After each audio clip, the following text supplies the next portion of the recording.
Hello, friends. Welcome to the Tell It Like It Is podcast. I'm your host, Alexi Bailey, and I have a very special guest today, Adam. What's up, guys? Thanks for joining me, Adam. Appreciate you taking the time out of your busy schedule. Oh, no, I have a lot of respect for your work and just your general passion. So I thought about starting with some of these pagan rituals that's kind of survived and we now practice now that people may or may not fully know about.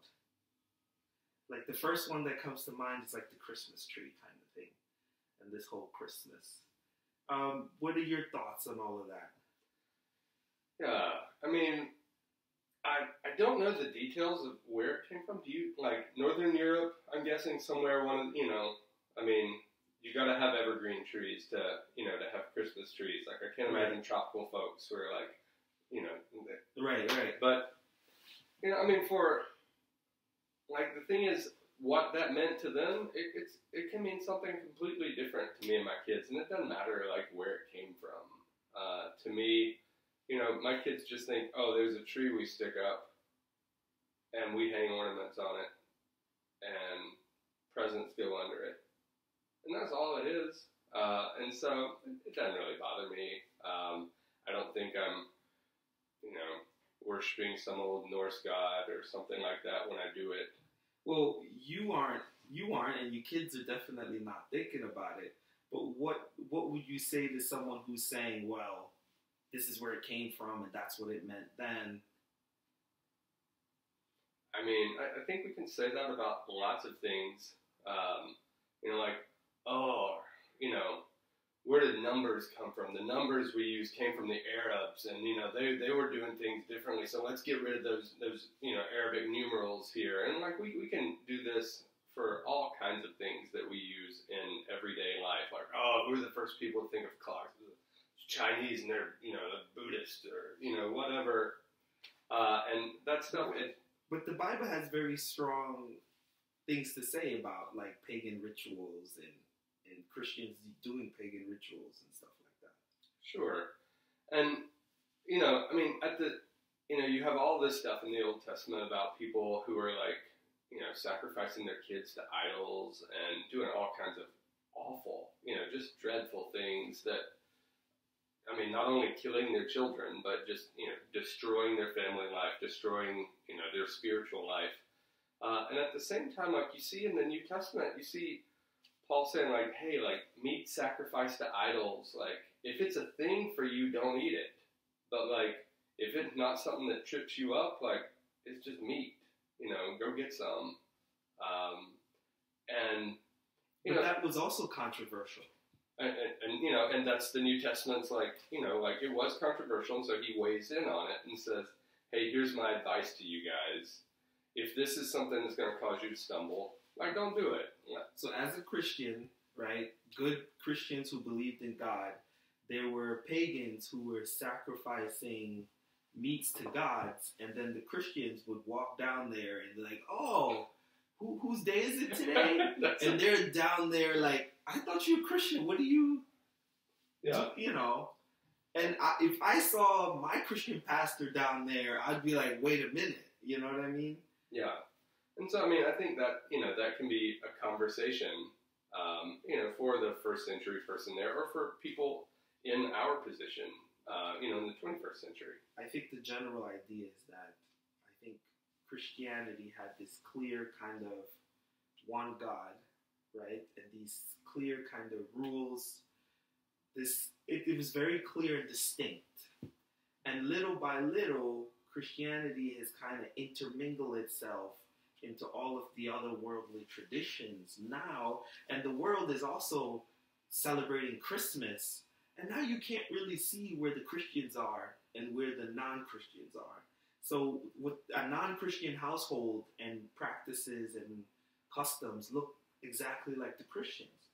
So I'm not here trying to single out Christmas trees. Yeah. I'm just trying to say, like, now you don't know who's who. I don't think the Christmas tree is the marker. of that. I think, like, what do you do around the Christmas tree? When you wake up on Christmas morning, kids get up and they're fired up for presents. How do you go about your day? What's your day look like? Does your day involve, what should the Christian day look like? Well, let's just think like Christmas. Yeah. And, one, like, the whole celebration of Christmas at the time we celebrate it at isn't really about, hey, we think Jesus was born on this day. If shepherds were keeping their flocks by night, it wasn't winter. It was probably spring. And, the whole timing of the celebration is, as far as I can tell, set to coincide with other pagan festivals in the early world. And it was like, hey, let's do this instead of that. Like, let's not go to the cult of Mithras, and let's go do our own thing. And they were picking a time that they thought was, the Romans were thinking this is the shortest day of the year. They're off by a couple days, but whatever.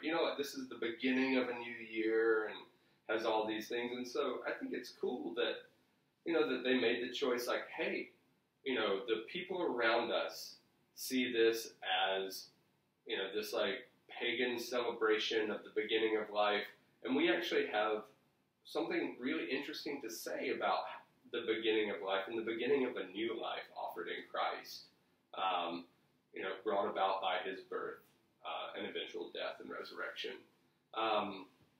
But Christmas Day, does our day involve worship? We do these Advent things leading up to it, and so we're there for the day, and are we all right? Today is a day where we don't celebrate how many toys we got at the end of the day, but it's a day that we can celebrate life anew given to us in Christ, that he humbled himself, that he took the form of a man, died the death of a criminal, and this can be like worship.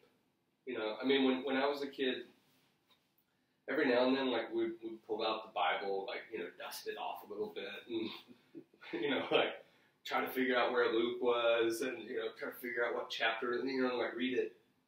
And I don't know, I felt like we were just kind of putting a Christian little Christian glaze on top of a pagan donut or something. Right.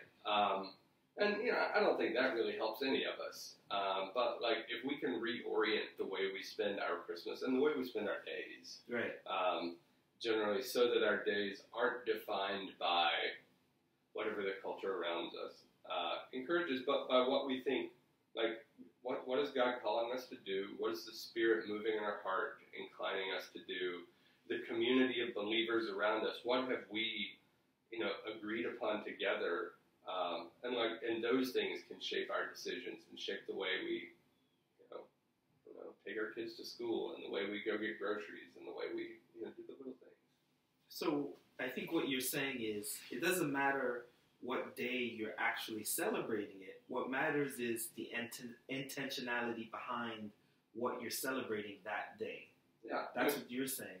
Oh yeah, we have our friends who are, from Eastern Orthodox traditions. They celebrate Christmas 12 days later than we do. Right. I got no qualms with that. When we lived in Kazakhstan, all of the Orthodox Christians who were there, Russian Orthodox folks, they celebrate Christmas in January. That felt kind of weird, but it didn't bother me. And their tradition was, this exists in the West too. We're celebrating the wise men getting here, and right. No, of course. So one of the things that tripped me up for a long time was that Christmas is the winter solstice. Mm-hmm. And, I grew up Seventh-day Adventist and the Sabbath, right? When did we abolish the Sabbath? Christ doesn't abolish the Sabbath. He doesn't abolish any of the law. He claimed to fulfill it. Not a jot or tittle of the law is taken away. And, the early Christian tradition was to celebrate on Sunday because it was, deemed the Lord's Day. And it's, I believe, is it in Revelation, John says at the beginning, he was in the Spirit on the Lord's Day. As some that doesn't mean the Scripture is saying you should worship on Sunday. That was just, evidence at the time that, the Lord's Day, Sunday, was like an important day. Why is Sunday the Lord's Day? Well, it was the day of resurrection. Okay. So the Jews kept Saturday. They never switched, right? Yeah. And you're saying that the early church was always Sunday? I don't think it's always Sunday. I mean, there were, from what I know, there were plenty of early Jewish Christians who were rolling in to the synagogue on Saturday, and they were doing both. They were still Jews, but they believed in Jesus. Yeah, I think there were people who were doing both. I think there were people who were probably just going on Saturday, and they were probably they weren't doing a different day of worship. Right. So what does the Bible say about God? What is it? The Lord's Day? What does the Bible say about that?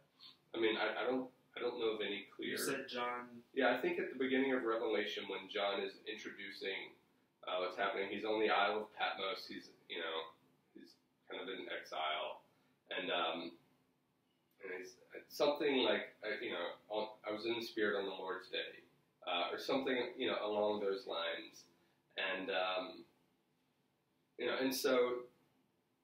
If you're a reader at that time, the only way you can make sense of that is if the Lord's Day means something specific to you. Like, if every day is the Lord's Day, I say it, what does the Lord's Day mean? And, it seems like from first century writings, like non-scriptural writings, that Sunday was a day that people were often choosing to worship, and they called it the Lord's Day because, they went to the tomb and found it empty on Sunday. So, I don't claim to know a lot, okay? So this journey and the conversation, right, it revolves around the idea of, I grew up as a Christian. And for me, Christianity was a way to center your life. And it was this idea that God was the creator, and God had a plan for us, right? And I grew up with that. So to me, there was no other narrative, so to speak. Yeah. And I think as I got older, I was in Jamaica from 0 to 13. So then from 15 to, let's say, 18, I was in Queens going to church. And this is Seventh-day Adventist church. They fight hard for the Sabbath. Yeah. And, they never mentioned things like the Millerites. And I learned about the Millerites, maybe 5 years ago or less. Right? And the Millerites is what led up to the Seventh-day Adventists, right? And they believed that based on the numerology in the Bible, they had figured out, figured out God's coming on this day, which we know was terrible to even follow that for 10 seconds because no man knows the what is it, the day or the hour. That's right. The son says he doesn't even know. The father knows. Right. So this guy, I don't know, but he was reading the scriptures and he basically said that, all right, we've drifted away from what the Bible said in terms of the day of worship. So when he said that, was he wrong going back to the Sabbath? I mean,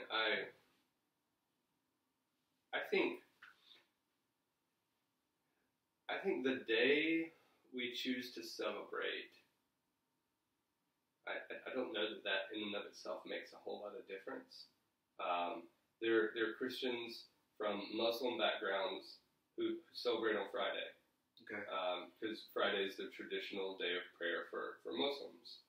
And Friday, the whole day? Yeah, like Friday about noon is when the actual service is. But Friday is the equivalent of, And what do they do the rest of the weekend? There's no more church, That's Yeah. It's just a regular weekend. Yeah, it's just, the same way we would spend a day that isn't a church day or whatever kind of. So one of the big things for me was, and I have to tell this because this is a big part of this whole thing here, because Anyway, my mom, from Friday at sunset, there was no TV. Yeah. I couldn't go to a friend's house. If there was a birthday party, guess what, Alexi? You're not going. Yeah. I felt like I was in prison. And we woke up to church on Saturday, went to church, came back, and I couldn't watch TV. So I came back from church at 1 o'clock, and from 1 o'clock to sunset, I couldn't watch TV. I couldn't go outside. I felt like a prisoner. Yeah. My mom would take a nap, and I'd just be in the house. And if you tried to, do something, it was like, yeah. My wife, it was funny when we got married. She had been thinking a lot about the Sabbath and about taking it really seriously, and she would give me all this grief about doing. We were in graduate school. We were taking language classes. She would give me all this grief about doing schoolwork. And it was like Sunday night, and I was, she's like, Sabbath. I was like, today's not Sabbath. And it's like, and also the Sabbath ended at sunset. Like it began at sunset, and ended the next day at sunset. So you were done after that. She's like, oh. But I mean, the thing that was, apart from our silly squabbles about when the Sabbath began and ends, I think it's important to think about what's the point of the Sabbath. Like, why did God start it? It was His idea. He chose to rest, and He, calls His people to take a day of rest. And I mean, if I think about the culture of the ancient Near East and people, their agricultural society, like taking a day away from your farm, like it'd be hard to do, because like you've always got work to do. Like if you're on a farm, like there's always something to do, and like taking a day away from that's a way to say like you got to rest. Now, honestly, for 21st century folks living in America, like most of us aren't farmers. If we are farmers, we've got so much that's automated. We've got so many machines to help us out with things that we're not running. I don't imagine that most farmers run out and go out and start threshing the wheat or whatever by hand.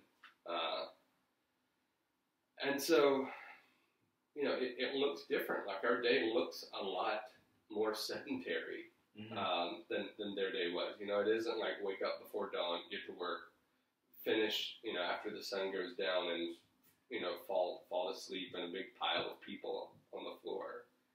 When we lived in Kazakhstan, we lived in a village for a while, and the village, lots of folks in the village were semi-nomadic, and they would move out with their herds out to like different levels of pastures depending on what season it was, and people worked so hard. Like they would wake up at 4 and they would be like milking the cows, milking the goats, and then they would be out leading the flocks to a different pasture and be doing things with them all day, and they would be pattying the manure to use as fuel, and everybody was involved in this, and they bring them all back in the evening and they're working, and like just seeing that, it was always this really great reminder, like wow, like this is what the rhythm of life would have been like. Like they weren't nomads, but like a very agricultural centered life. Here's what it might have looked like, and what's it, when God's like, hey, take a day off. That's really, really distinctive. When you look at everybody else out there who's, they're taking their animals out to the field and they're threshing their wheat and they're doing all their stuff, and they're like, where'd the Jews go? Where'd they go? So that was a very novel idea to take a day off. I mean, I think it. I don't know enough about the. But I mean, basically, that's what you're suggesting, yeah. And for someone who's working to the bone, to put food on the table, there's no evidence that like people are living comfortably. standard of living is far lower than it is now. And to say, to do this, to take a day and to say, I'm going to trust God to be God, and to continue to take care of us, even when I'm not sure, how many meals out we've got food for. Like, that's profound. I can say, okay, I'm going to take the day off, and I got my deep freezer just full of food. Right, and right. I got a bank account that, Right. I can go to the store and buy some more food if I need to. Right. But, how can I take a day away? And maybe it doesn't look the same, but it seems like there's this core to the Sabbath, whether you're a Jew 3,000 years ago, Christian now. How can I take this idea of resting and letting God take care of the world and reminding myself that I'm not the God of my little life? Right. How can I do that? How can I? So a part of the confusion is, I know you were still answering the question. Yeah. A part of the confusion is the Sabbath done away with? Yes or no? I would say... I mean, from your perspective, you're not telling anyone else what to do. Yeah. Just from you's perspective, you, I don't think there's a Saturday Sabbath for that's relevant for me and my family. Got it. So, but you think the idea of a Sabbath, whatever day that is relevant? Yeah. So, do you think it's more a break? Is it more a break from human stuff, or do you think it's more of a day? The Sabbath is more a day to honor God. I think every day is to honor God. In the culture I grew up in the South, Sunday was a day to honor God, and the other 6 days you could kind of do whatever you wanted.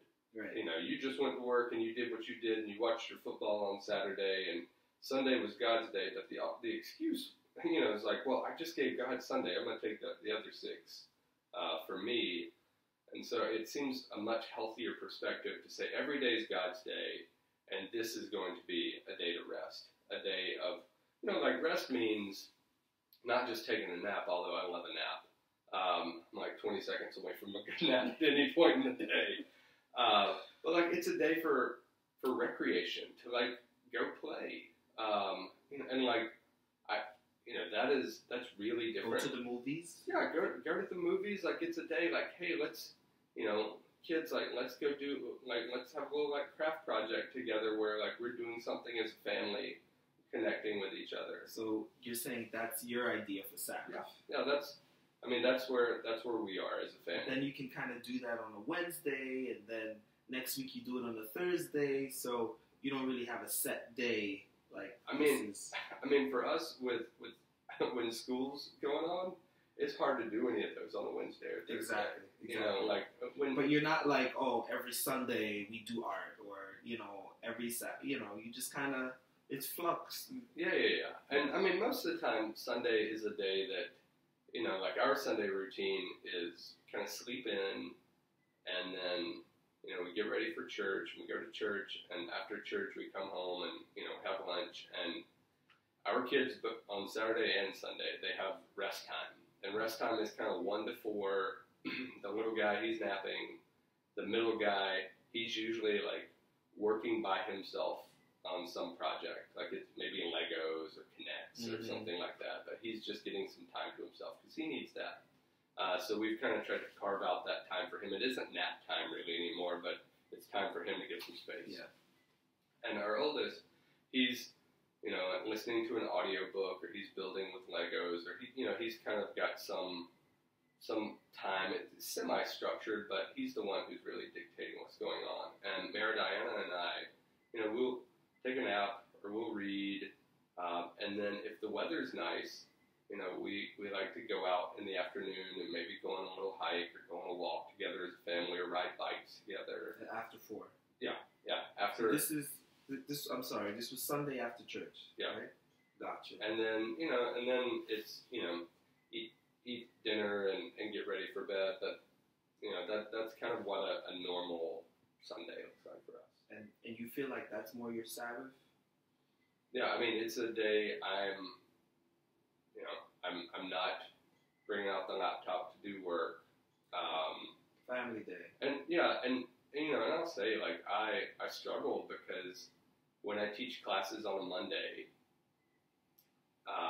you know, it's usually first thing in the morning on Monday, and then, you know, and I also have responsibilities help getting the kids ready for school on Monday morning. There's not a whole lot of prep time. Like, I basically have to have my lecture stuff ready Friday. Right. And if I don't, I end up like Sunday night after the kids go to bed working on this, and like I really don't like that. Yeah. It feels jarring at the end of the day. That's just kind of like a chill, laid back day to have to pull that out and do that work, and I really don't like when that happens. Okay. Yeah. Okay. So here's the thing, and you know, my journey. I'm also thinking about myself, right? My journey has been. I think I've maybe taken on a lot of things, and I guess I'm a thinker, and that's the fundamental behind all of this, right? I've just had all of these conversations. First I'm having an internal conversation, and then when I start talking to different people, I see people have great things to contribute, and I'm like, I know there's other people who I think could benefit, right? And one of the things I've heard, you know, the Bible has been on the question for a number of things, right? Like, the people whose names are on the books of the Bible weren't necessarily the authors, right? Most people have concluded that. Yeah, I mean, I think when you look at, you know, the New Testament, for instance, like the Gospels, you know, they're the three Gospels that share a lot of similarities. Matthew, Mark, and Luke. Those are called the Synoptic Gospels because they share the same vision, soon and optics, where we get vision. And you know, a lot of scholarship suggests that there's like an early tradition that they all kind of draw on in different ways.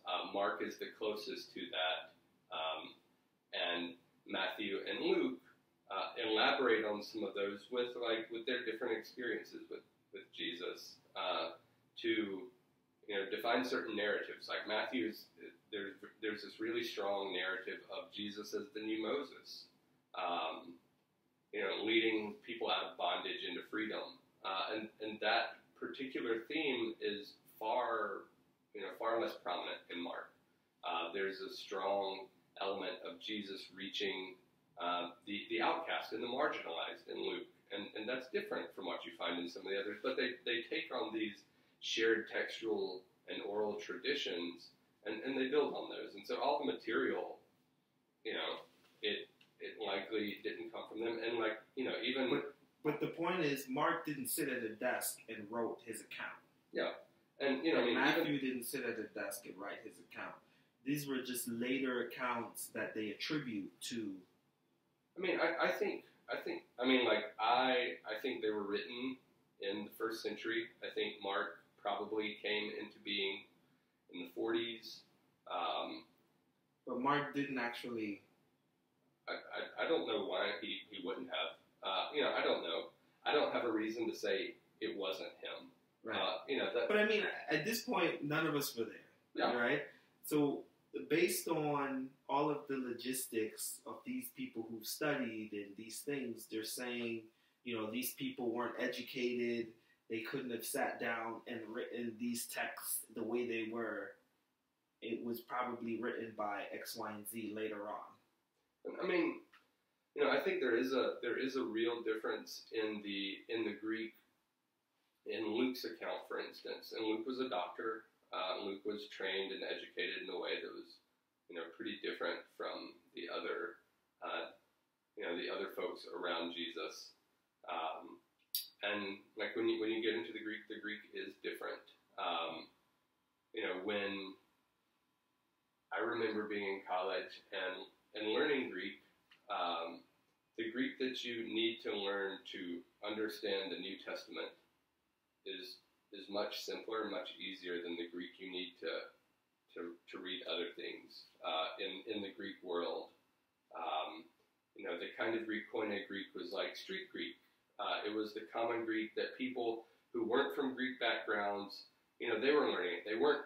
These people weren't, native Greek speakers. Like, everybody was coming from different linguistic and ethnic backgrounds, and this was a shared language for them to have. So, imagine what happens in situations like this. It isn't exactly the same, but like, you take Hawaii, for example. It was a place where, there were people from all kinds of Pacific islands who were brought, and there were people from all over the world who were brought, and this pidgin language emerged where, they're trying to figure out, how do we talk to each other? Mm-hmm. How do we communicate? And so we come up with a language. Greek doesn't work like that for these people, but it is a simplified lingua franca that, like, the New Testament Greek is an instance of this. You compare Koine, like New Testament Greek, to, the Homeric Greek of years before, or the different dialects of Greek where we have, some textual evidence from before and after the New Testament. And there are differences, and students who learn Greek from the New Testament are often smacked in the face when they see Greek from elsewhere. They're like, oh crap, this stuff is hard. I don't think you answered the question, though. What was the original question? These books, who wrote them? Yeah, Were they written by the actual disciples themselves? That's the tradition. I don't have a reason not to believe it. So here's the thing, right? I consider you more of a scholar than myself, and I've tried to do because you hear things like how I'm saying this, and someone hears it. Maybe they have never heard any of this before, and they just kind of heard it somewhere, and now they heard Alexi saying it, and they're like, "Oh, let me go and look it up," right? So I kind of heard it somewhere, and I went ahead and I looked it up. One of the places I looked it up was in the seminary school at, I think, Harvard or Yale. There's the professor there. I can pull up his name and all his lectures. And he basically breaks down each one of the books and who scholars think actually wrote them. And most, if not all, were not written by the persons whose name is on it. And they go into why and these kinds of things. So it's okay if you disagree with that. Yeah. I'm just saying, I think you're aware of this. Yeah, and one of the things in the world of biblical scholarship is there's a massive divide between people who would be called liberal scholars and conservative scholars. And, not surprisingly, conservative scholars are much more likely to hold to, Mark wrote this, Luke wrote this, John wrote this, or was like integrally involved in the writing of this book. So you're more on the conservative side. On these issues, yeah. And honestly, a lot of my reasoning is when I see the lives of the people that I've interacted with, like not their ideas, but the lives that they lead. That's the thing that has been most powerful to me. Like the lives of the scholars. The lives of the scholars. Like so that you chose your opinion based on the lives of the scholars. In part because I respect that. Listen, I'm not here to criticize. I'm not here to criticize your views, right? Yeah. I'm still a student, okay? And the reason why I invited you here and we're having this talk is because I really value your opinion, and I like that you've done the research. And whatever your research, whatever conclusion you come to, I hold it as valid because you did whatever research and it holds true for you. But I'm just kind of highlighting the fact that there are people out there who says, John definitely didn't write this, Luke didn't write this, this was probably written by X, Y, and Z from here, and you could tell, they have this slant and they have this slant. And you're saying, I don't want to go down that road because the people who are doing that kind of work, they're not really Christians. I mean, the thing is with the scripture, and this isn't just scholarship, this is, lay approaches to it. If you want to pull something out of it, you can find a way to make it happen. And whether you're doing that in a scholarly way or in a non-scholarly way, you can do that. God has given us amazing intelligence, Right. and we can put that to use in all kinds of ways. And so, if a scholar wants to see a certain thing, if they come in a priori saying, I want this to be true, like they can find ways to make that work. And so for me, it was when I was in college, it was like I want to spend time with the professors I was around, so that I could understand what's the bigger picture of their lives and how this narrative that they're teaching me about, how does it affect, when we watch a Braves game together. Where'd you go to school? I went to Presbyterian College. So this was a Christian school. It was a church-affiliated school.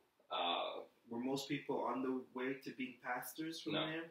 No. It was just a regular Christian school. It was not I wouldn't call it a Christian school. It was a school that has historical affiliations with the Presbyterian Church, USA, and the religion degree, which I did, was not a popular degree. Got it. Most people were, doing business, doing pre-med, doing those kinds of things, and I wouldn't characterize it as anything like when you think of whatever like Christian college you think of, I wouldn't think of it like that. I would think of it more like, what does, like Princeton has a historical affiliation with the Presbyterian Church as well, but that doesn't make Princeton University a Christian college. Well so, said. Think of it like that. Well said. Yeah, I've had like a journey, and I think I've touched on it before, and I really try to understand what God's doing, right? And I've questioned a lot of things, and I think you're supposed to question things, and a lot of times I felt like I was told that questioning things was of the devil, kind of. Right? Are you familiar with that? Yeah. I mean, I grew up in a background in a Christian faith tradition where that wasn't highly valued either. So, I remember going to my youth pastor in high school. I came to faith in high school and began reading. Like, I would go to the Christian bookstore and buy all these books about whatever, whatever money I earned, I would go buy this stuff, and I would read, and I would want to talk to my youth minister about these things. It's like, there's this, and there's this, and we believe this, because I would read about the denomination I was in, and I was like, but those other people believe this, and I want to talk about it, and he wasn't terribly interested in talking about it. And, I don't think that there was anything about him necessarily, because I really liked the guy. He was fantastic in my life. But, the place we were, the space we were living in, wasn't a space that was designed for those kinds of questions. The institutions were set up not to be an incubation space for questions. It was a place for answers. And oftentimes answers without the discussion that makes the answer relevant. Yeah, it's kind of like everything's already set in stone. We already covered that. That we covered that years ago. Yeah. One of the things is that, I feel like when you go to church, it's like, this is what we believe. And when you go to church, you don't know what you believe, right? Like an individual going to a church, they don't know what they believe. And then the church is telling you, this is what we believe. So there's a huge gap where you come to your own conclusions, where you go home and you read something and you're like, well, I go to the Catholic Church, they believe this, but I believe this. So are you then a Catholic? And as you read and read and read on your own, Catholics believe this, and you're thinking, no, I don't quite agree with that. So then there's a gap. I mean, the terms we use, Catholic, Protestant, Presbyterian, Baptist, whatever we use, they're human terms for us. They help us navigate society.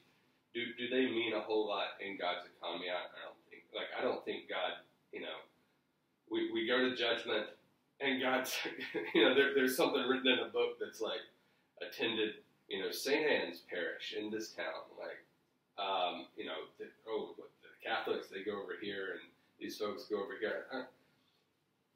All of these institutions, to the degree that they support and help us develop real life-giving faith in Christ, walking with Him, trusting in His sacrificial atonement for us, like if they're doing that, like they're supporting real Christianity, real faith in us. And if they aren't doing that, regardless of the name of the church, regardless of the denomination, like they're falling far, far short.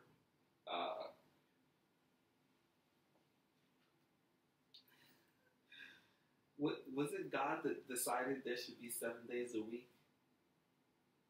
I mean, the Genesis 1 account has, structured around 7 days. Right. And, does that mean, we should have a calendar set around a 7-day week? I don't think Genesis 1 is intended to tell us how to set up a calendar. Genesis 1 is this, like, just imagine, like, grand epic poem. Like, it's not epic, like, in length, but it's epic in scope. Yeah. Saying, look what God did. Brought order out of chaos, brought something out of nothing, spoke it into being, spoke beautiful, teeming life into being. And that's the point. Like, the point of the story isn't, like, the actual mechanics of it. It isn't like, oh, well, God tinkered with this for 24 hours, and then He tinkered with this other thing for 24 hours. I don't think those are the point, and people get bogged down in that stuff about Genesis 1. The literal. Yeah, and, if we look at the way it's written, it doesn't read the same way as a history text. Like, the Hebrew that's there, the way it's structured, it just doesn't read like that. It reads more like poetry. And when we read poetry, we have to understand what kind of literary genre it is to understand what's going on. When Shakespeare talks about, would a rose by any other name be as sweet, like, we need to think, like, okay, what's this really, like, talking about? Like, is he actually saying, like, if I named a rose something different? Like, it's that affects how we interpret this. And so, like, we have to read the different genres present in the text differently, because, they're different and intended to be read differently. When I write poetry, I don't expect someone to say, hey, he said this, he said this, and that's just not true. Right. Well, let me try to go deeper. All right. Okay? I think, for me, I was given these hard and fast things. And for me, I questioned them, and I questioned how they match up with what we're doing, right? And I just always tried to make sure it made sense,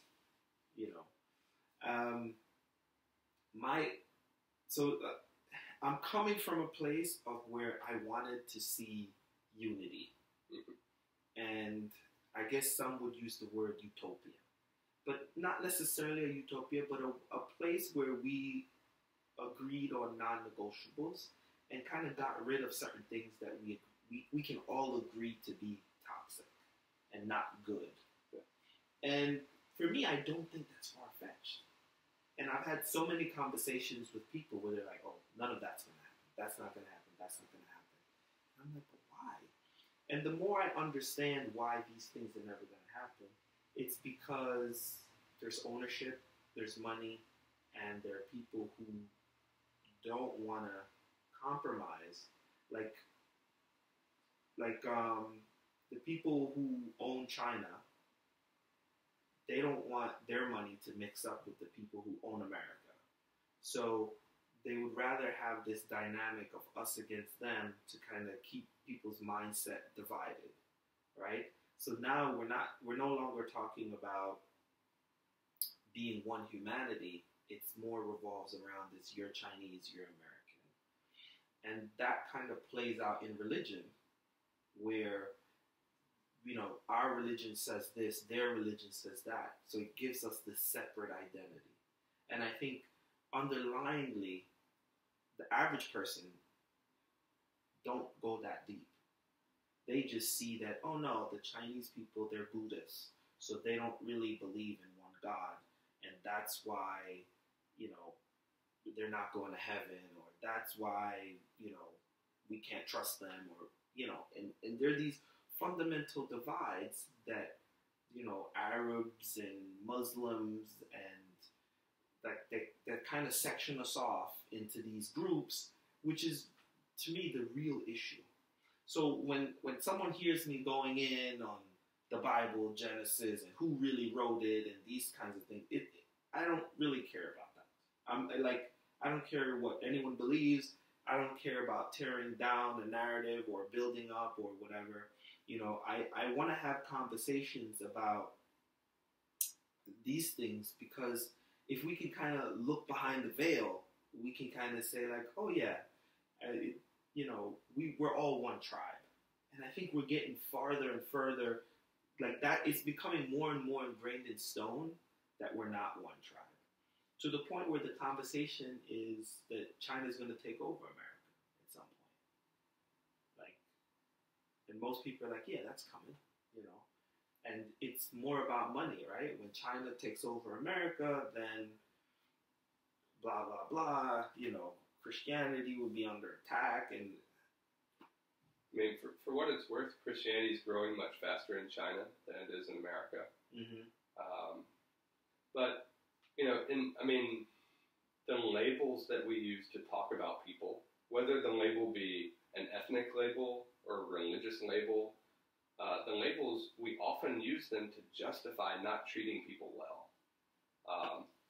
If I label this person as X or Y or Z, that justifies my dislike, maybe my hatred of them, my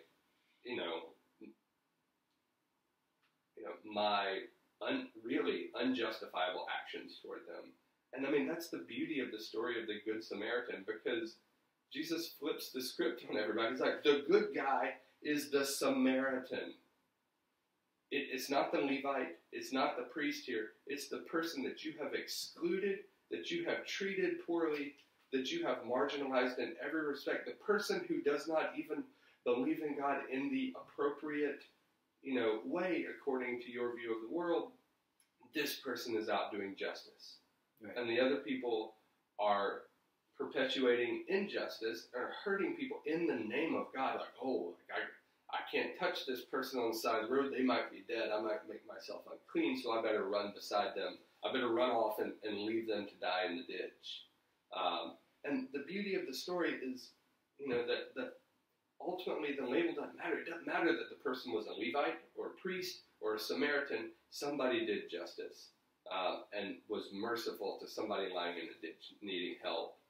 And for all of us, whether the labels we've used have treated, people of certain genders or people of certain religions or people of certain races that way, if we can peel back those and look into our hearts and see what role has this label played in my life, and what's the fruit of that in my life, we can begin to see, oh, this is how I've hurt people, and this is how I've also hurt myself, because my soul doesn't thrive in that kind of soil. I'll be really honest. When I was in high school, I remember reading certain texts in the Bible and justifying things like, interracial marriage is bad because of, God tells his people not to marry the people of the land. But I was so myopic and short-sighted here. I didn't realize they were all the same color. Mm-hmm. It wasn't a color thing. It was a religion thing. It was, these people are off, offering their kids to idols. They're doing these things. Don't marry them. Don't get yourself involved in that madness. Right. But in the cultural context where I was in the South, I remember, church leaders telling people, your daughter, she married that black man. That's awful. She shouldn't do that. How can you condone that? And I didn't realize that's so stupid. Christ has broken down the dividing law that, we are told there's neither Jew nor Greek. Like, there's no more Samaritan. There's no more, like, Scythian, slave, free. All these divisions are gone. And it doesn't matter who we marry. It doesn't matter who we befriend. Because all those labels, they're stripped away and we can love each other for each other. But that's not happening. No. If it were, the news, we wouldn't have lots of news agencies fighting to tell us the bad news every day. Listen, so this is my thing. If you're a real Christian, you really have to turn off the news, like permanently. It is a narrative, and it's not right, left. It's a news thing. Like whether Rupert Murdoch owns your company or not. Like the news is, like they grab you with these big headlines, and what is it? If it bleeds, it reads. These kinds of things. Like this is media. Like scare you, and you'll keep reading. But Adam, it's not just we need to make money, so let's just put this out there. At this point, it's a very clear political endgame. Yeah. We need to villainize the Jews. We need to villainize the Mexicans. We need to villainize. It's not like what do we have? Let's just pick this story today. It's now, it doesn't matter what the reality is. Like this is happening. Yeah. Why is this happening? I mean, the word that was used 20 years ago when I was in college was, meta-narrative. What's the meta-narrative? And we live in a culture where there isn't a great meta-narrative for most people. Like they don't see, like, what is directing my life? What is the point? What's the purpose of my life? And, there's the old nature abhors a vacuum. Like you create a vacuum and it immediately, you can't really create it because it gets filled by matter. Like matter goes into that space. And so if you create a theological vacuum in a person's life, in a culture, like that stuff's just going to get filled with other narratives, other stories. And so people, we concoct our own stories to make sense and meaning out of life. Humans do this. And so, the postmodern argument is that when we all do this, we all do it for power. We structure our lives around ways that we can influence power structures, that we can climb a ladder, suppress, subjugate others. And if these are the things we believe about the world, if these are the narratives that we construct for ourselves, they become self-fulfilling prophecies, and we begin hurting other people. We begin living for power. If we don't have some other story telling us, hey, power's not that big a deal. Power, historically people have said power corrupts. So why do we want this? Jesus himself gave up all his power. And so we have a different way of looking at the world that says, hey, going out and gathering all the power, maybe that isn't the way that I want to live. Maybe that isn't going to make me happy. Maybe that isn't going to be the best thing for my kids or my neighbors. But maybe serving people and loving them sacrificially and spending my time with them so that I can learn from them, so that I can hear their stories and experiences. Maybe that's a better way to live. And I think that kind of way is really compelling. In my own experience, I am so much more just jazzed and excited after having a good conversation with someone and hearing something really interesting about their experience of life than I am when I just, beat somebody in an argument or felt like I did. Like I walk away feeling dirty. Like I walk away feeling bad. Yeah.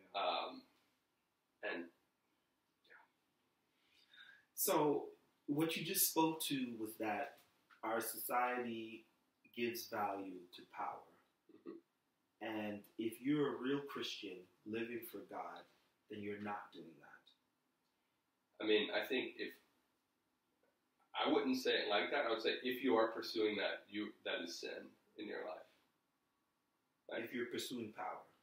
In the same sort of way. If you were running after power, you're walking in sin.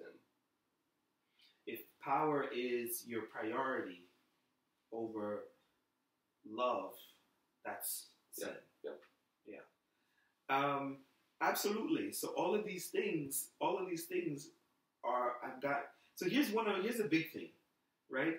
Christianity at one point was Jesus saying, let's not follow that, and let's be our own bubble where we have our own space, where we're not trying to be the most powerful, where we're not trying to be, we're not discriminating against others for our own benefit.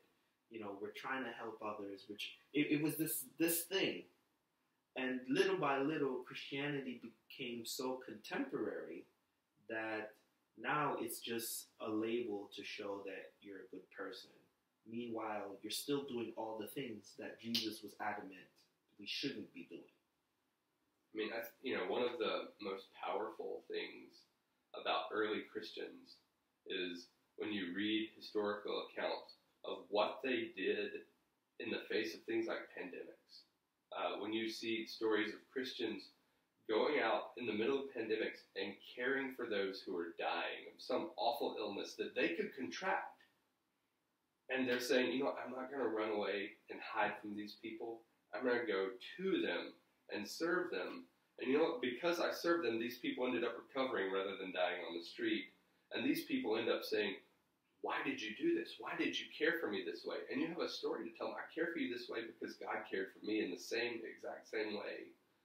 And so the growth of Christianity wasn't something that happened in the first centuries because rulers said, hey, I want to do this. Before Constantine, that wasn't the choice people were making. It was a choice people were making because they saw changed lives. And they saw communities of people caring for one another. And, in the times that we live in, it makes me really sad that we run away from people who are sick, that we run away from people who are dying, rather than caring for them. Because it's, and it's not just like the optics of it, like people saying, Christians do this. This is a good thing for them. It's something that's so good for our hearts. Like, I need that. I need days, I need my life structured where I'm not tempted to believe, my day's about me. My day's about getting my stuff done, about taking care of, my checklist. But my day, I've been given this day as a gift from God to be a blessing. He keeps blessing me, and I get to be a blessing. And that's a great privilege, to get to love a neighbor, to love my kid and go do something fun with them, to love my wife, and to receive love from them and from the people around me who love me. That's a beautiful kind of life to live. And yet I so often go off and live a different life. I live a life where I'm like, I got to get that paper published. I got to do this for me. I need to succeed in this way or that way. And it's not fulfilling. I think one of the problems is that because everyone has to fend for themselves, right? And because you have to fend for yourself, then there's so much stress. There's so much fear. There's so much anxiety that you're always on the ball, worried about something. Like, my goal in life is to live the way the early Christians did. And it's hard for me as one person to just say, I'm going to live that way. Because it's hard when everyone else around you is doing that other thing. Yeah. So you need to be in a community where we're all looking out for each other so we can help each other, protect each other, live that way. And honestly, at the heart of the podcast, that's really what it is. It's to kind of help people think clearly. And it's not that they didn't come to that, they can't come to that conclusion on their own. It's just that they need to hear it. And they need to hear other people, And sometimes I have conversations that are so far away from this that kind of shows the other side, And it's not that they're bad. It's just that they're in this world alone. Like, I'm in this world alone. If I don't work for my retirement, then who's going to take care of me? Yeah. And you need $1 million plus to retire. So I can't be going around protecting my neighbor and helping sick people. If I need a sick day, who's going to help me? No one. So a part of my concern is that the church is not holding that space So you could go to church and now you'd be amongst people who's already doing that, and then you do it together. Now people don't get that sense from church. So now if you do want to do that, you almost feels like you're fighting the church, like you're in church and now it's one more layer that you have to fight, and you're like, well, I'd rather do this on my own outside the church. And it's one of these things that I talk about as well. And that's one of the reasons why I'm critical to church, because church has some fixing to do. Yeah. I mean, Jesus' harshest words were for the religious people. They weren't for the irreligious. They were for the religious. And yeah, if we as believers and the groups that we have set up and called churches are not caring for the people around us, we're falling short of our calling.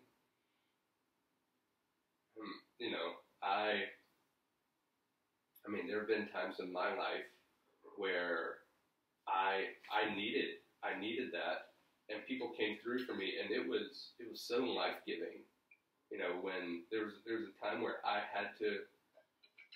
didn't have the money. I was saving up for Mary Diana and I to get married, and so I moved out of the apartment that I was living in with some friends because I just couldn't pay the rent anymore. I needed to save money for marriage. This was just like a month or two before we got married, and I moved in with my parents. My parents their relationship was fracturing, and they were just mad and spitting venom at one another, and it was really, really destructive just to be near it. And Mary Diana saw it, and she talked to our pastor, and she said, "Hey, talk to Adam like this. He needs somebody else to speak into his life." And our pastor, he called me and he said, "Hey, let's find a different place for you to live until you guys get married." And so for about a month before we got married, I lived in this older couple's basement. They told me, "Hey, live here rent-free. Like, just come eat our food, hang out with us. Like, we just want you to be in a healthier place when you get married." And so, it's no big deal. Come stay at our house, hang out with us. And what they did, it was so, like, it was a reset for me. It was like, I got to get out of that. I got to reorient myself to what does it look like to go into a marriage, and make choices to try to love and support my wife. And, it was because they were willing to share their space, because they said, "Come, we'll figure out a way, we'll get a bed in there, we'll get you a couch down there, and you can sit there and hang out and, and work and do the stuff you need to do while living at our house." And because they were willing to sacrificially share space, share their resources, let a hungry 23 or 4-year-old boy eat all their food in their fridge, that was such a blessing to me. And so when we can bless other people like that, we get to show glimpses of what the faith is and can be. Right. And when we withhold that from people, what they see, they don't get to see the real Jesus. They see something else.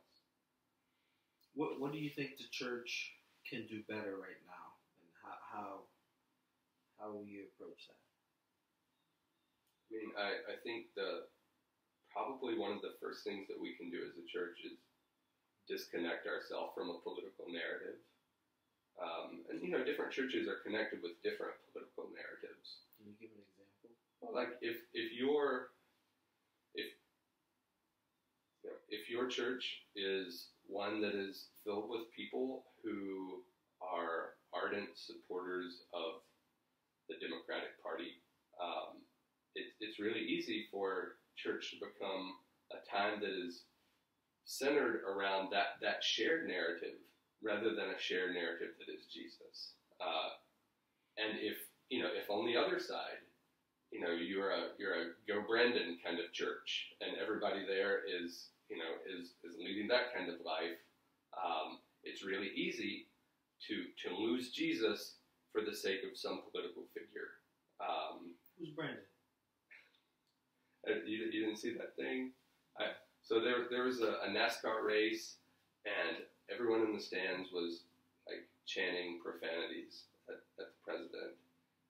And they asked the racer who won, the reporter was like, "What's everyone saying?"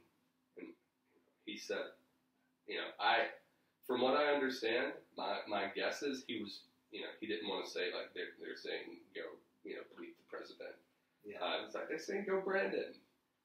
And so now you'll see these signs up in people's yards and things that say go Brandon. It's their way of just, expletive towards the president. That's funny. Yeah, so be on the Is this lookout. Trump? Is doing Trump or no? This is Biden? This is Biden. This is Biden. That's funny. But it's and so I think it's restoring the narrative, like recentering our life as believers and as communities of believers around Christ, around what the church taught about the way He lived, and it's starting there, because without that changed vision and goal, it doesn't matter. So how what does that look like? Because that sounds a little vague. How does that look like? I mean, I think it means evaluating ourselves. It means saying, all right, we're gonna read this passage and we're gonna talk about what does this mean? Like, what does this actually mean? What is the, if I believe this is the Word of God, what is the call on my life that comes out of this? And am I living in accordance with this? Like, it's asking ourselves hard questions based on the text. Saying, am I doing this? Am I not doing this? If I'm not doing this, how can I grow in this? And how can you guys help me grow? I had this vision came to mind. I said all the leaders of the different denominations should come together on the Washington steps and join hands, arm to arm, in some kind of declaration. The Jewish, the Muslim, like if you spiritual leaders, I think that visual alone would change the world. What do you think? I mean, I think it's interesting to think, like, ask myself the question, would faith leaders be willing to do it? No, no. But that visual would change the world. I mean, I think it would be really, really powerful to see, and I don't even think, even just within a Christian community, having people from, denominations. Yeah, have Seventh-day Adventists with Church of God folks, with Presbyterians, with Unitarian Universalists, and like. That's what I'm saying. And listen, I'm just a guy on the couch. But like, if you really say you believe in God, why are you unwilling to do that? Well, you're fired. Why are you? I didn't ask you to say anything. You don't have to agree with them. Just join hands. It's the same. We're the same humans. Like, why? And to me, that hesitation, or the fact that you're clear in your mind that wouldn't happen, like, why? Yeah. So again, I think there's this fear that my denomination might become your denomination, or you may know now if I can't buy you into whatever this narrative is, and we open you up to a unity narrative, I'm going to lose you, kind of thing. But I mean, I guess the thing I think is, even if I have a very reasonable concern that leaders of my faith and leaders of other faiths wouldn't be willing to do this, why can't I do that? Like, maybe I don't go down to Washington, but why can't I find a way to make real life choices to join hands in solidarity in some sort of way with other people of faith around me? Yeah, I mean, don't get me wrong. I'm not saying that's the beginning and the ending, but that's one thing, right? Yeah. And I'm really the point of these conversations is to lead to action. And I think when you're one person in one town, you can only do something small in your town. And I'm committed to doing that. The podcast is just this kind of public record of this kind of like, well, what can I do? And yeah, you should, go visit other churches and not be, people don't go to other churches because they think that church is wrong. Like, oh, I'm not going there. They're wrong. Yeah. It's the wrong day. And like, that's so like, And understand, I grew up being told that those churches are wrong. Sure. So that's why I'm like, wait a minute, wrong. And when I ask questions like, what is spirituality? It's me trying to say what they're doing may look different, but it's all spirituality. And what is spirituality? Something that connects us all to God, right? And people use different words for God, and then, well, they said Yahweh, and they said Jehovah, so that's different. And now it's like, wait a minute, I don't worship with them because they're worshiping Jehovah. You're worshiping Yahweh. See? And it's really crazy. And again, then it falls into, well, Yahweh supports the Republicans, and Jehovah's the Democrats. And I'm like, I feel like, something's going on, and I'm just like, am I missing something? Because are we reading the same book? Like, Jesus was saying, like, let's drop all of that. And then two people read the same passage, and one says, oh, Jesus is left-handed. Jesus is right-handed, so we can't talk to left-handed people. And, like, we're getting, like, so far away at using the book and disagreeing over... It doesn't matter who wrote it, right? That's why I'm saying I don't care who wrote it. But... Yeah, and I mean, I think, to that issue, for the Christian in some, far off, hinterland, they get a book. Maybe the book doesn't even give a title. The gospel according to whoever. They read it. They memorize it. They study it. They try to practice it in life. Like, if they never ask the question, who wrote this, and they just take in faith, like, hey, this is God's word for me. Like, they're in fine position. Like, they're not missing out on anything. I'm about the work, and I really struggle because I'm surrounded by Christians, and I feel ostracized because maybe I don't look like them, or they think I'm not good enough, I'm not educated enough, and then I feel alone. Alexi Bailey, I can tell you, I feel alone. Like, someone moves to your street, it should be your business to find out who they are. Like, bring all your 4 kids, I'm feeding you.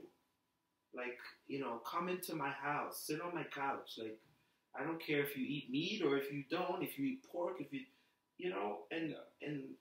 it's weird that we've lost that. I mean, I think your experience is a really, really broad, general kind of experience. Like, just a tiny version of that in my life. I feel like at work, like, I don't measure up.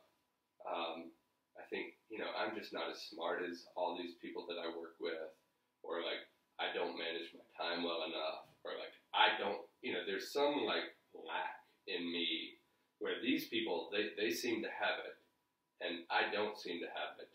And so it feels like a barrier to relationships. And, and I can misinterpret things that somebody says, like, no, I don't want to go to lunch with you. And, maybe they're just super busy. But because I've got this, like, this fear in my heart, I misinterpret it and be like, oh, they're too good to go to lunch with me. And I end up feeling really, really alone. Whereas the workspace that I would love to have is one where the other faculty members I'm interacting with, we're caring for each other. We are, like, eating lunch with each other. We're doing stuff like, where we actually know where each other lives.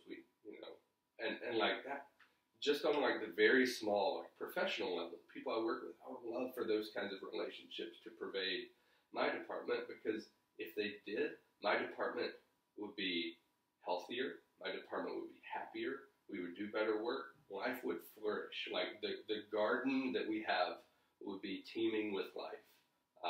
And, that's not just work, that's life, that's your neighborhood, that's your neighbors, I think when those things happen among us, and we know each other, and listen to one another, and care for each other, and rub shoulders with each other, like, good things happen. What scares me, so Darlene started using this example of the fish in the land, right? And amphibians, right? So I'm in the water, and that's real community that we're talking about. And people are on land, and that's this kind of individualistic goal, individualistic priorities of individual goals. So I keep inviting people into the water, and she's saying people are happy on land, or they're happy on land, and they don't want the water. And I keep saying, no, it's just that they don't know how good the water is.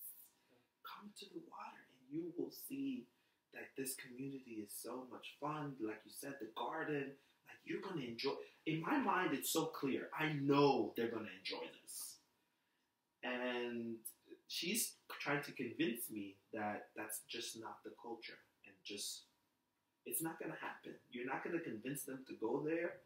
And I should move to a place that is already community-centric and stop trying to change people in the Northeast into that kind of mindset, because you're a weirdo walking around saying that, and it's not going to happen. I mean, it's a, as someone else who is, not from here, didn't grow up here, moved here, there's a distinctive hustle to life here. We wake up early, we drive a long way, we work hard, we drive a long way back home, and my life is spent in the car or at work, and my life is not spent sitting on the porch with friends. And so that, I think it is a challenge, but that doesn't mean it's the wrong thing, and that doesn't mean it's a bad thing. Because, man, if you were living in a tight-knit community with people like loving each other, caring for each other, like God's gift in you wouldn't be sitting there like, yeah, this is it. You'll be saying, hey, there's more, we can grow even more. We can do this. We can keep pressing forward.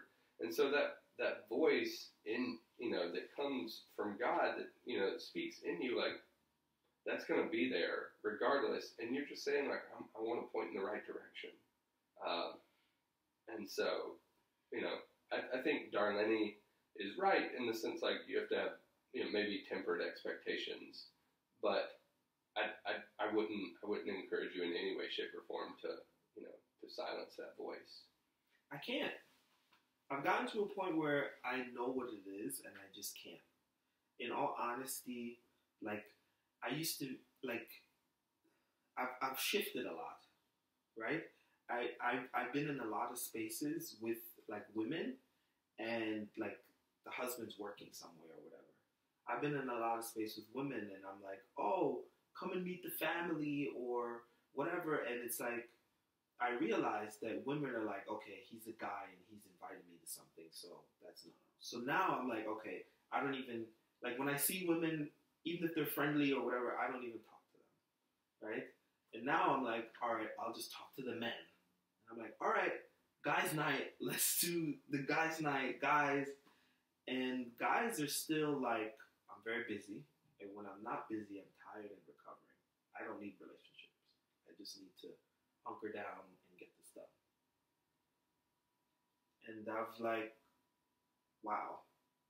So I'm like I know 20, 30 guys, and it's really hard to, like, get anything done.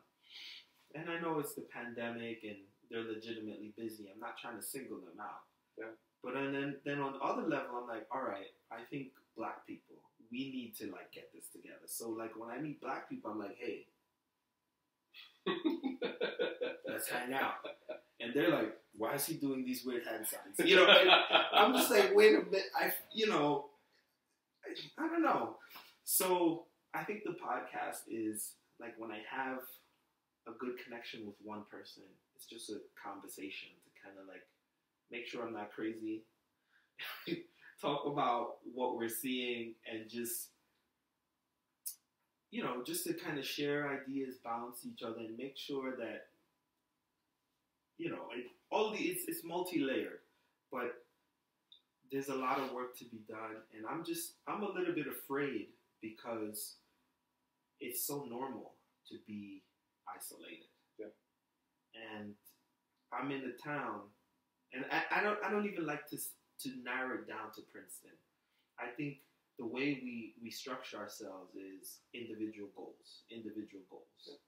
And relationships are secondary. They're not a priority. And like, you know, you can cry your heart out to someone saying, I'm really struggling with this, and they're like, all right, man, good luck with that. And they won't even call you to know, like, you know, a year went by. They won't even check in to say, like, hey, how was that thing you mentioned to me? And, you know, at the end of the day, I'm okay saying it's just me. But when people are vulnerable enough, they're like, yeah. There's two kinds of people. The ones who's like just hardened themselves and they just stay there. And the other ones who's like, yeah, it sucks, but what are you going to do? And I'm more like, well, I know what we can do. We can start a community and agree to meet on a regular basis and do something. And they're fundamentally like hesitant for whatever narrative reasons. But I've singled out things like watching out for media, because media keeps pumping you with these messages, you know. And it could be a movie, like not just the news. Like the media comes in every kind of way. Yeah. There was this rapper that I listened to a little bit in college, and this line, it's like stuck with me. And he said, the media, they keep feeding us lies and we eat it up like, whoa, like, you know, medium fries. And, you know, whatever. It was just like,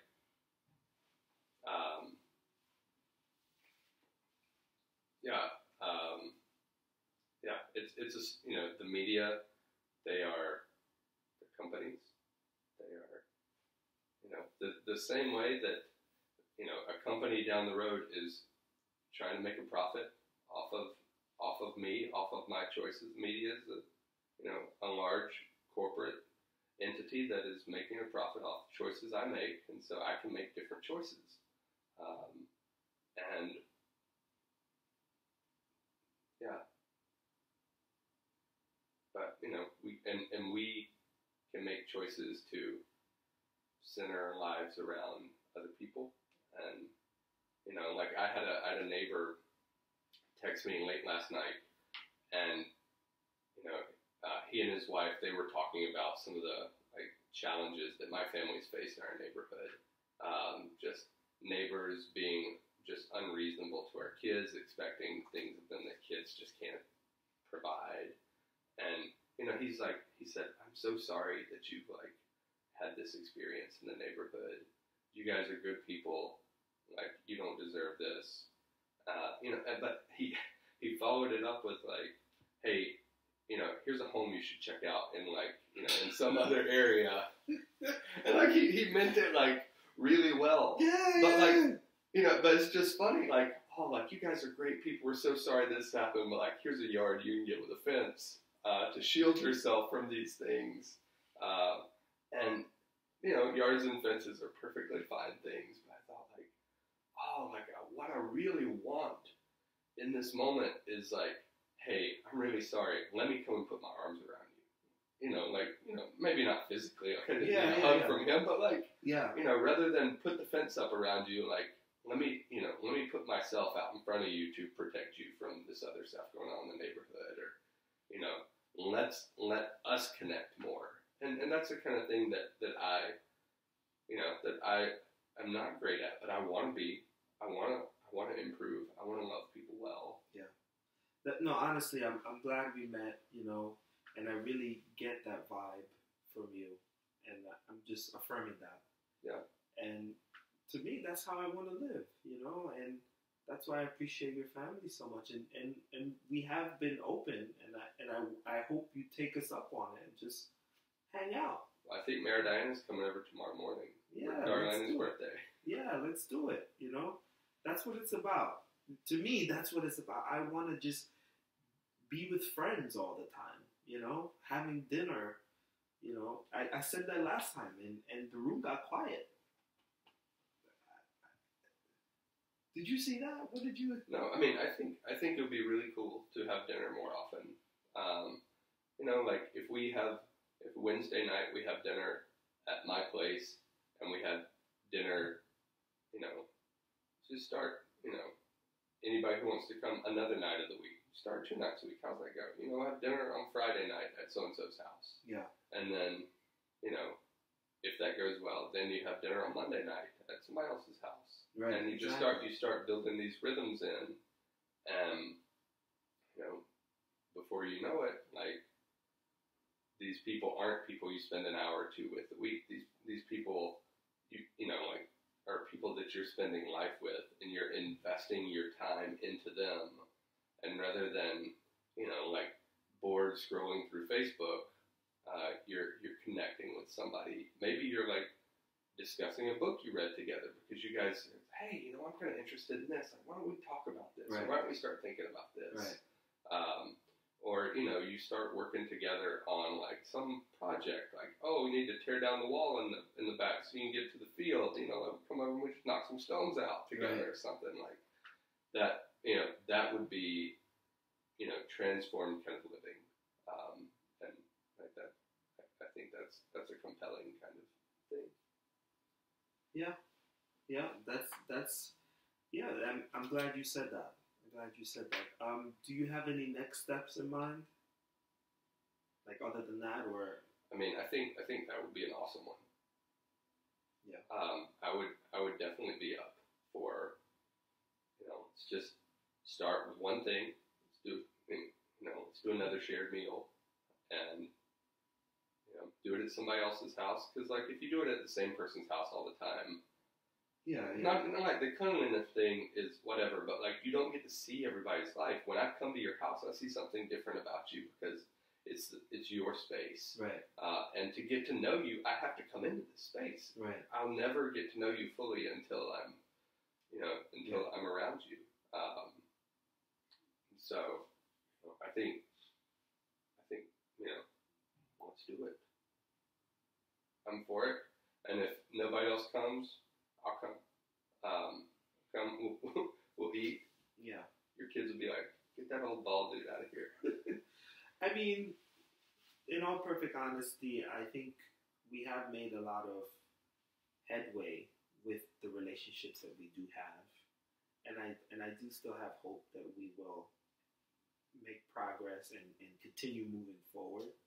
You know, I'm just kind of speaking to how uncommon it is and how out of the norm it is, and how you have so many hurdles, and, you know, and I'm also acknowledging that I'm more hungry and more like, you know, I think one of the things is that people don't want to make themselves vulnerable, because when you get vulnerable, you can get hurt, and people are like, I've been hurt enough in life, so I'd rather just sit here peacefully and not get any more possibility of hurt. And I'm more like, you know, the risk has the reward. So yeah, I invite people, and, you know, yeah, I'm going to shift a little bit. The podcast has been through a lot of things, and I've always tried to stay away from trying to make it, like you mentioned Joe Rogan, like going for the numbers. Because for me, that's not really what it's about, right? It's not really about having 10,000 people in Switzerland watching it, like who like I'm never going to connect with. Yeah. And if 10,000 people in Switzerland watches it and gets the themes and want to embody it and take on the work, that's the goal. Yeah. Is for someone to export the ideas, and like now they're doing it. But at first, the primary goal is for it to impact the way I live and the people around me. And in the very beginning, I had a lot of conversations with people like I knew from New York, that I know from running and stuff like that. So there's no immediate way for them to be in touch with me. Yeah. But the idea was just to kind of talk about the world and what they've experienced, you know, and just kind of like reality testing.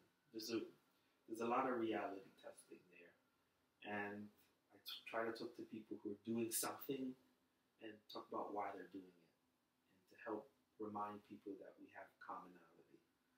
And even people who are like completely different, who you see as complete opposites, you start to realize the things beneath the surface. You're very similar, and so the idea is that even though you may never interact with that person or whatever, I may never interact with that person, but the idea is that to get that message that that person who you see as not related or similar to you, you're Hindu, I'm Jesuit, but you realize like, hey, if I were to push past all of that and just talk to that person, we have the same experiences. We're driving on the same road. We're shopping at the same stores. We're seeing the same media, and we're experiencing the same weather and going through life.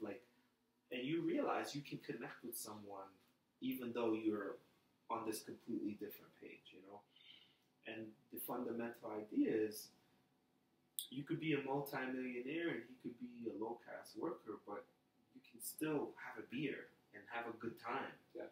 And to value that more than, well, I have high-value friends and we have high-value conversations, and what is he? He doesn't know anything about that. We can't, And the other person saying, oh, he doesn't want to eat my food. It's this thing. He comes over and he's like, oh my gosh, what is this? And so it's saying that the value of life is not all of those other things. And those things get lost in media and these perceptions. And I talk a lot about narratives because narratives form the way we think.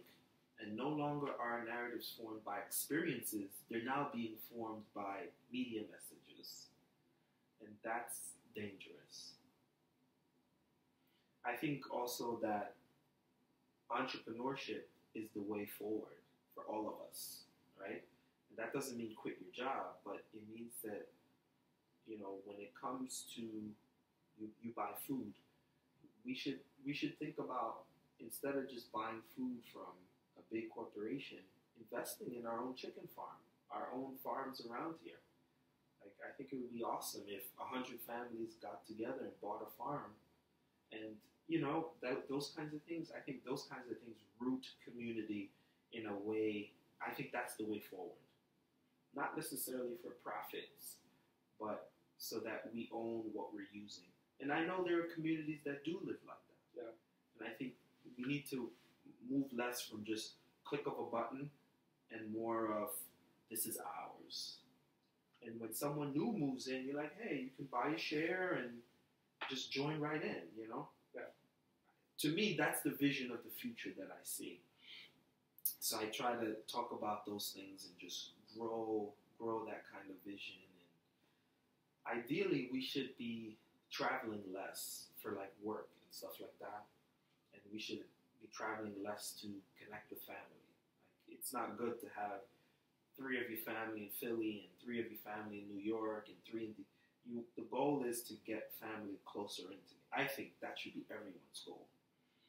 And maybe with media and you can do more things digitally and stuff like that. But we have to really think about quality of life and living a good way. Now, with all of that said, I think we did good. Is there anything you want to talk about, ask me, bring up? I was not prepared for this. Unrelated, can be casual. Yeah, let me think. Take your time.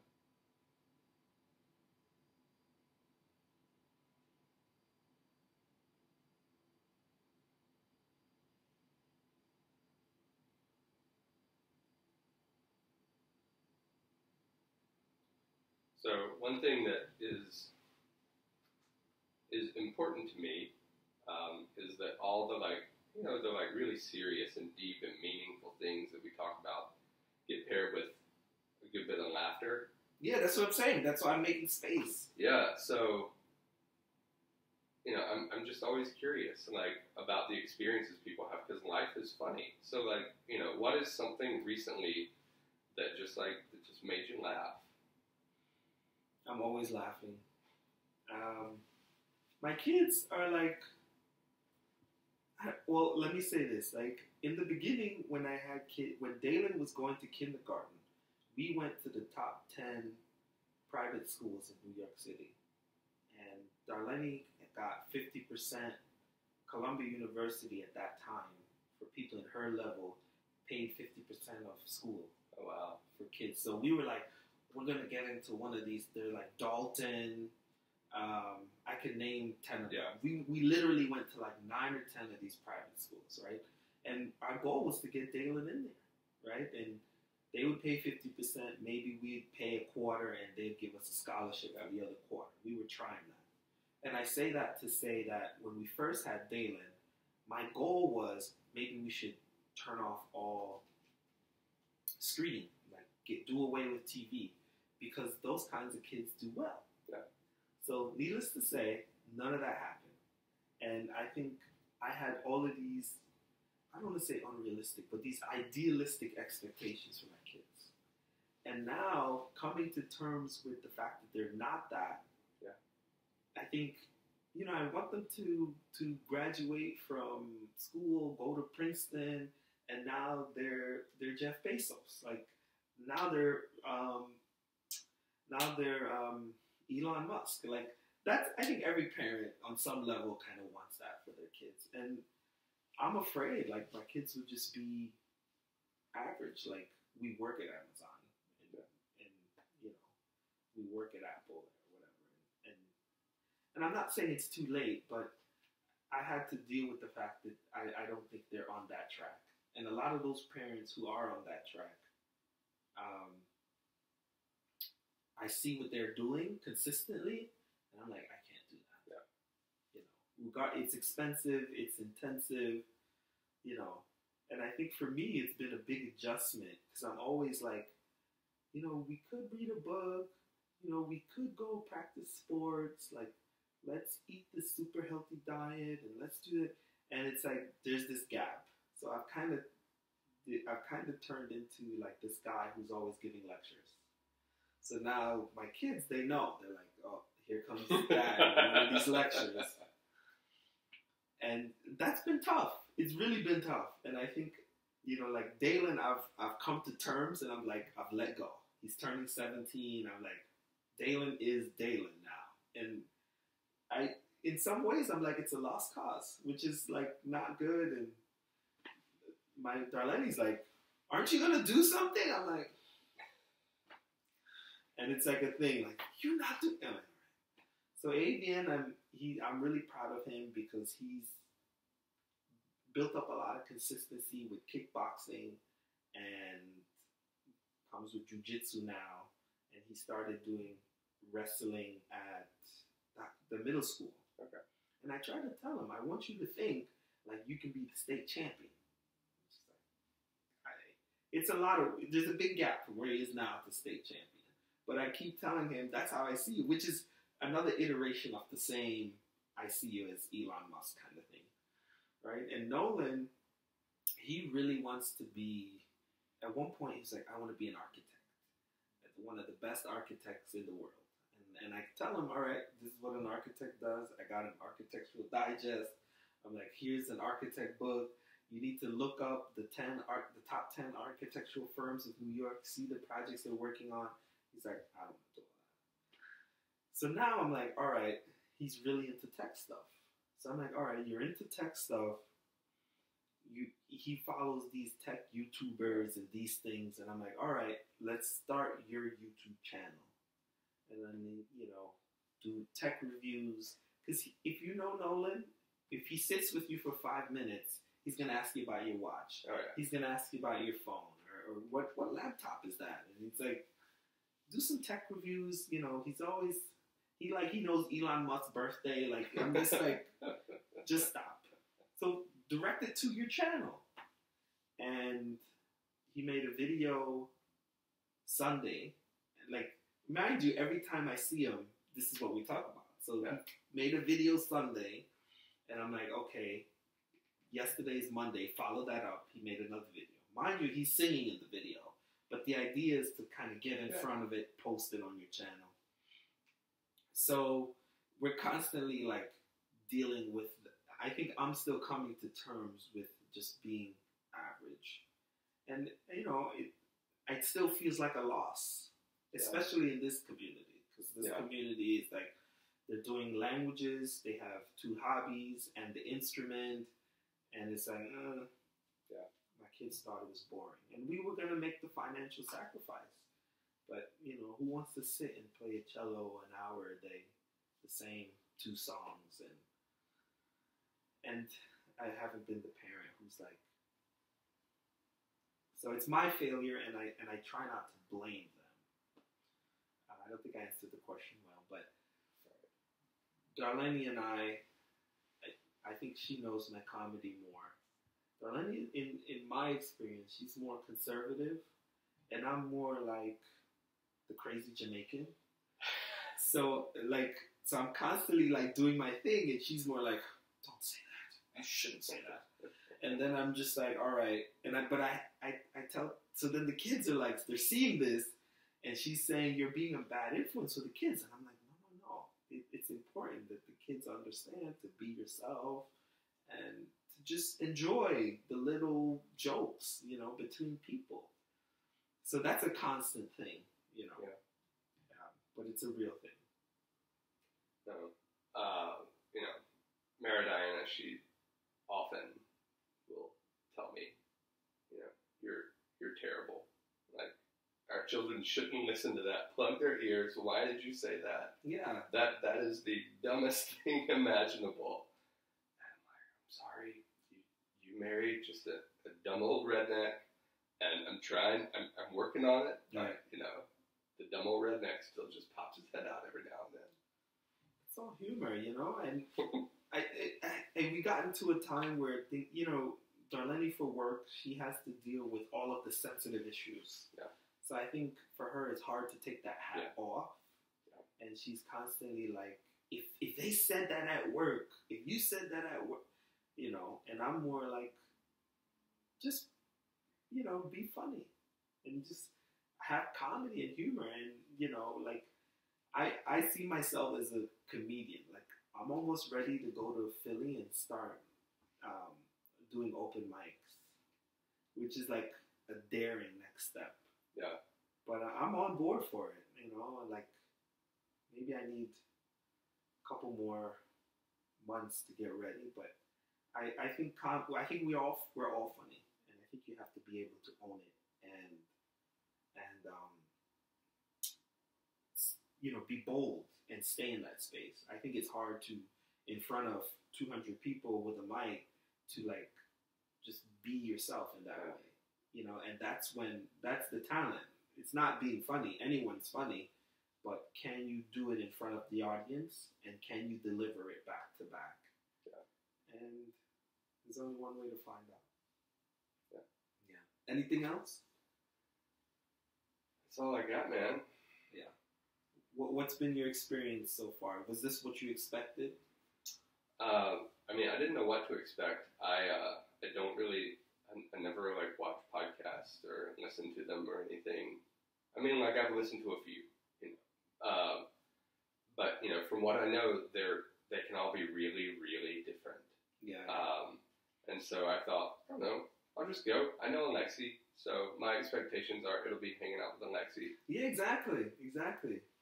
One of my goals too is to like have like panels, like 4 or 5 people, and just like conversations. But generally, everything we talked about is the ultimate goal. And so the only thing that we didn't get too much into is just like you said, that real comedy connection and just vibing. Yeah. And just like letting it fly. That's the next level. And I think, imagine like 6 guys at a guys' night, and we've been hanging out for years, and we're just letting it fly. Yeah. That's something else I want to capture, which is almost like a different podcast, because the podcast up to this point has been getting people to speak the experiences and bridging the gap to connect. So, but when you do talk about your experience, and now you've built the community and now you're connecting, I kind of want to show the good side where people are like, I want to hang out with those guys. Yeah. And I also want to capture that too, and just like you know, and I think that can more go viral, a really good time. So like I said, I'm funny, so imagine five guys just letting it fly, and then yeah. All right, thank you so much. I appreciate it. It's been fun. Yeah. Do you want to leave us with any?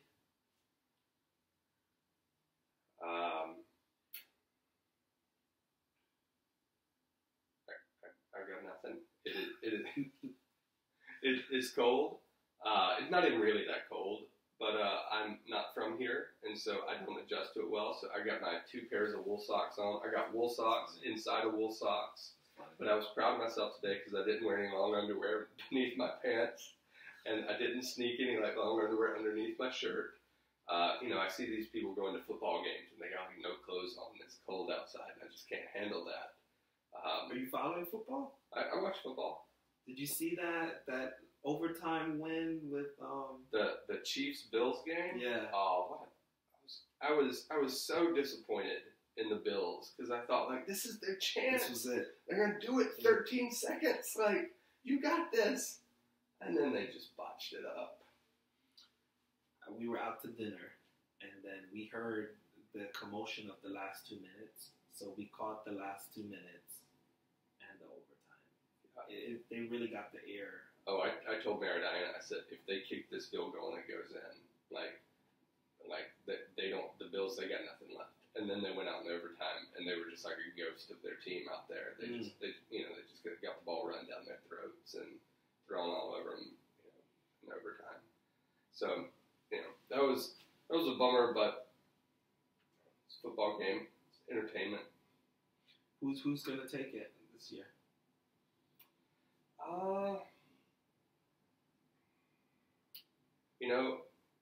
I'm just happiest that the Cowboys aren't still in it. That's the thing that makes me They're happiest. Like the most hated team. Man, I had a cousin when I was a kid. He got on the bandwagon of every team. Like Florida State was the big college team at the time, and so he had all this Florida State stuff. And the Cowboys were the thing in the NFL, so he had all this Cowboy stuff. And at that point, I was like, all right, Florida State never, Dallas Cowboys never, just not doing that. And so every time I see somebody who's a Cowboys fan, I just like picture my cousin giving it to me, and I'm just like, oh.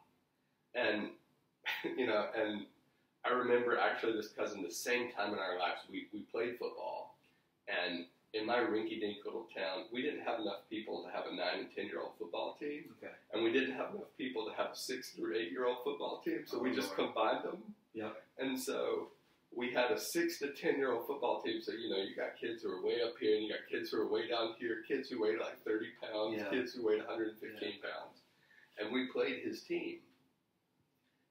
And he was from a different town, and they had plenty of 9 and 10-year-olds. And I remember getting sacked by him. I was the quarterback on the team, and my cousin's like tackling me and just like giving it to me.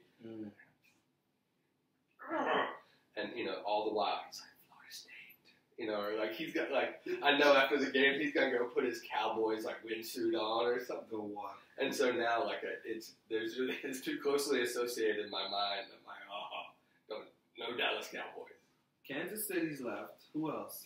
Kansas City, Los Angeles, the Rams. The Rams, yeah. And then on the other side of things, San Francisco. Yeah. Because they beat the Packers. Yeah. And then who was the early game? Oh, Cincinnati. Bengals. Yeah. Bengals with young Joe Burrow smoking cigars. He's really young. He is young. Like now I see football players and I see them as like, wow, they're so youthful. Yeah. So I don't know. I mean, I don't think the Bengals will win. I think they're too young. They got a good squad, but I don't think they've got what it takes to really win. I would most like to see the Rams win. I think it's cool to see Odell Beckham Jr. play well and have all the people who hated on him and given him grief for the last few years, just to see the man succeed. Yeah. And I'm happy. All his teammates say he's a great teammate. He's great to play with.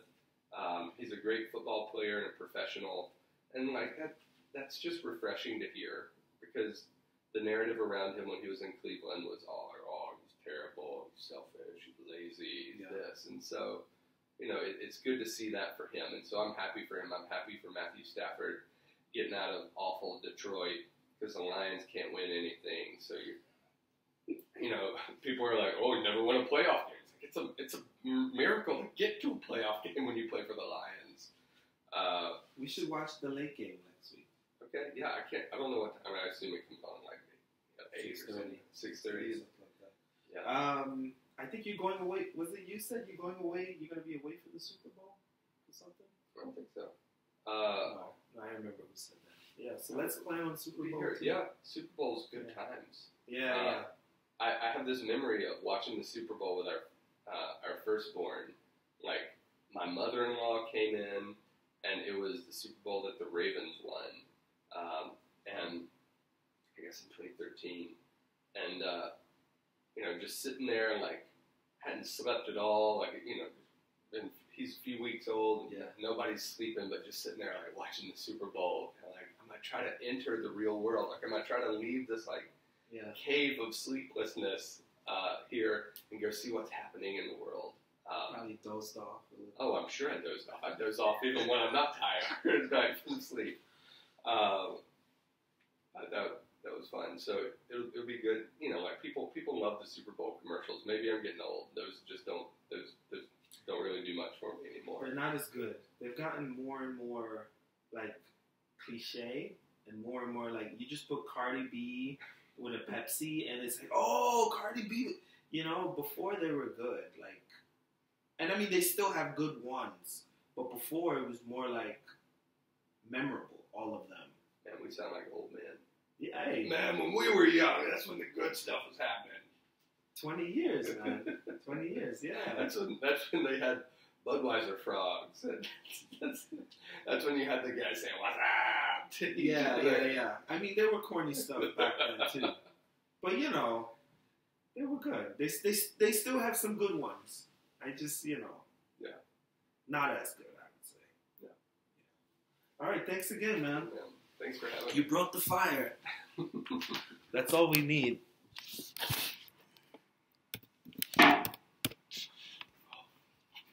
150.